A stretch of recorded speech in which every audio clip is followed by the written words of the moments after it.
একজন ইলেম কালাম কম, যখন ওয়াজ করতে যাইতো লক্ষ্য করতো যে সেখানে কোনো আলেম আছে নাকি।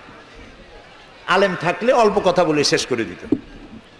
তা আলেম আছে কিনা এটা পরীক্ষা করার জন্য বলছে যে ভাইয়েরা আমি আজকে একটা পাতা আর ওয়াজ করব, একটা পাতা, এবং তার ব্যাখ্যা এবং বিশ্লেষণ আমি আপনাদের সামনে আলোচনা করতে চাই। জনগণ বলেন আমরাও শুনতেই চাই, বলুন পাতার ব্যাখ্যা কি। তিনি বলছেন এমন একটি পাতা, এটি যদি মাটিতে পড়ে বাঘ হয়ে যায়, আর যদি পানিতে পড়ে কুমির হয়ে যায়। একজন দাঁড়ায় বলল, হুজুর বুঝলাম এই পাতার ফজিলত এমন, মাটিতে পড়লে বাঘ হয়, পানিতে পড়লে কুমির হয়, কিন্তু পাতাটি যদি অর্ধেক মাটিতে অর্ধেক পানিতে পড়ে তাহলে কি হবে? উনি বুঝলেন যে এখানে তো আলেম আছে, কাজী আমার ওয়াজ এখানে শেষ করি। ও আখির দাওয়া।